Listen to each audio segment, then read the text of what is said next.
What makes Necromunda models so distinctive? For me, it's the bases. Dirty, grimy, covered in mud and blood, a good base instantly sets the scene and conjures up an image of the desperate depths of the Underhive. There are some really easy ways to make an amazing looking Necromunda base, and in this video I'm going to show you how I paint mine. So, without further ado, let's get started. So I have my base here, and as part of painting the base, I'll eventually want to paint the rim. So I'm going to start with a little trick I've seen a few people do. Take your painting handle, and if you remove the top, you'll expose the screw. If you then take a screw nut of the same size, and use a drop of superglue to stick it to the underside of the base, you can thread it on like so.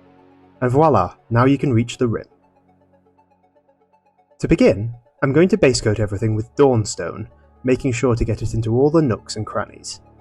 You may need more than one coat, but just keep your paints thin and apply as many layers as you need to get a nice, even, smooth finish, waiting for each to dry before applying the next.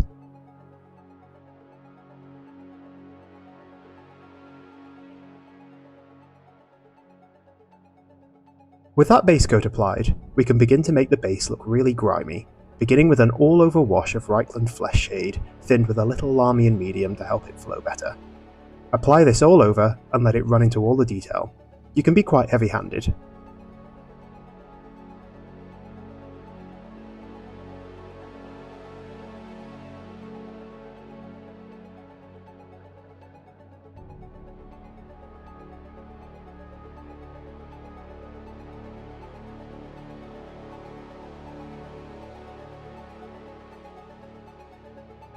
Then, just clean your brush and use it to soak up the excess from the flat areas, leaving a little but keeping the majority in the recesses.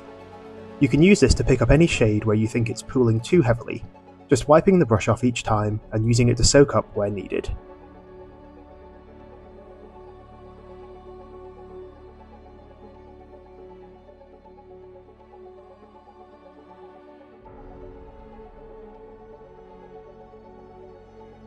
When that's dry, we have a nice dirty, rusty looking appearance, but I think we can push things even further. What I'm going to do next is take some heavily diluted Skrag Brown and paint this into the deeper recesses. Because it's heavily thinned down, capillary action means the paint goes exactly where I want it to go, doing half the work for me. You don't have to put it everywhere, you can do as much or as little as you want of this, but I have to admit, with Necromunda bases, my instinct is to do more rather than less. Just because it's the Hive, it's filthy, you know? So just go around the base, applying your rusty brown into the recesses. Some areas can be trickier to reach than others, and you can of course apply a second layer if you want the colour to be even stronger.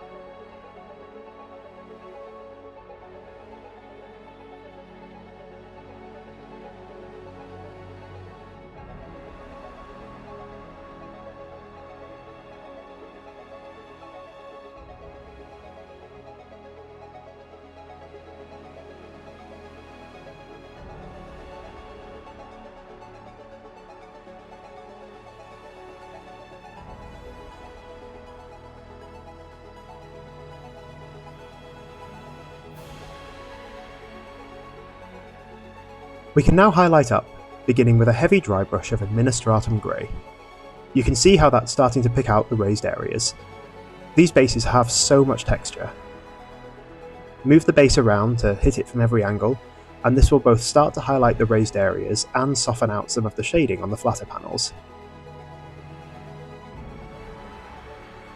Then, a lighter dry brush of Ulthuan Grey in the same way. You can really see how this defines the edges and joints at this point. You can of course go even further if you want, with one final dry brush of white.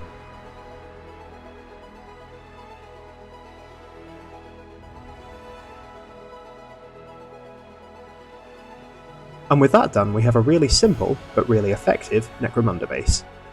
It's of course perfect like this, but I'll now turn to some extra optional details.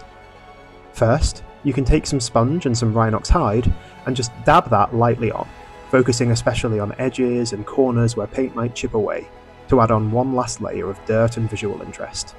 Again, you can do as much or as little as you'd like.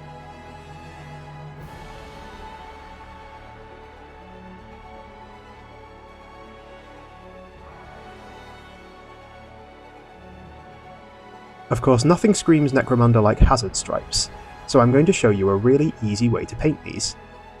I'm going to pick an area of the base and paint this with Abaddon Black. Be really careful not to get this over anything you've just painted, or into the rusty recesses.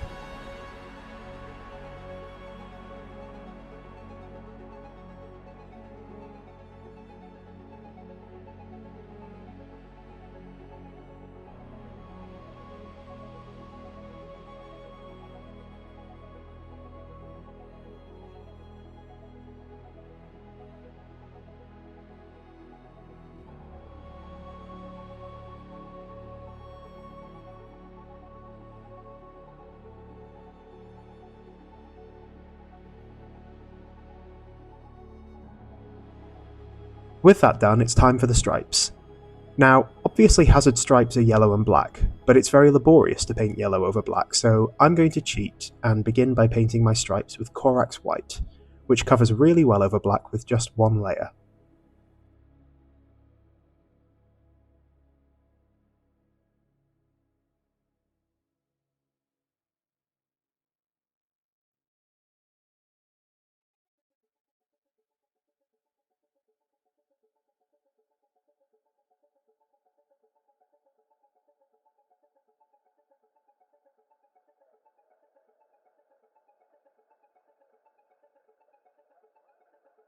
I'm going to try and match the stripes up across the gaps and both sides of the panel, but if you make any mistakes, these are easy to fix up with the black base coat.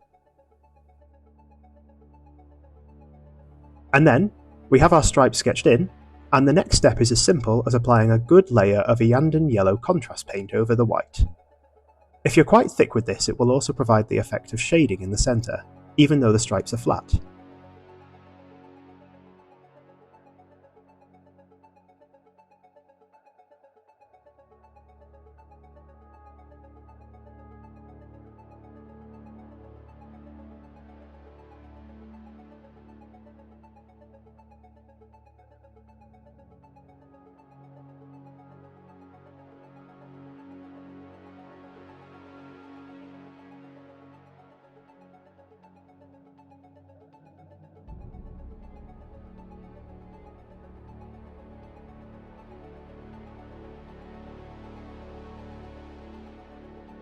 And there we go, hazard stripes really can be that easy. And now our base is ready for its model, but I'm going to do one final little detail. Posters! This is just a sheet of Necromunda posters. I just googled exactly that, and there are pre-existing assets that you can print onto a sheet of A4 paper. I use these across my model bases and terrain. They're an amazing resource to have. All we have to do is pick a poster, let's go for this one, and cut it out like so. I also like to fold and crunch these so they look a bit more realistic and crumpled before sticking them to the base. Then, apply some PVA on wherever you want the poster to lie, and stick it in place.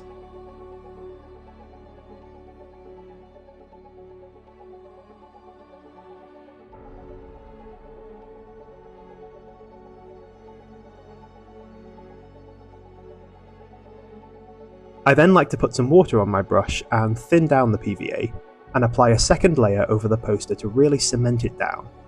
And by making the paper a bit wetter, it also helps mould it to the shape of the base. You can't really use too much glue here. I also use the end of my brush to mould the poster further to the shape of the base. Then, give the PVA a good while to dry. When dry, I'm just going to wash the posters with Agrax Earthshade to dirty and age them down even further, as if they've been on the street for a long time.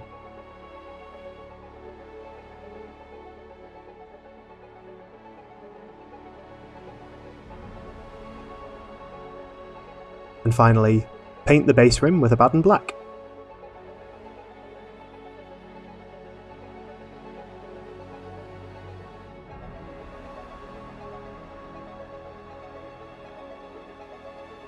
Then, if we unscrew the base from the painting handle and pop off the nut, it's ready for its model. And there we are! You can see how these bases pull together all the techniques I just showed you. Mud splatters, hazard stripes, posters.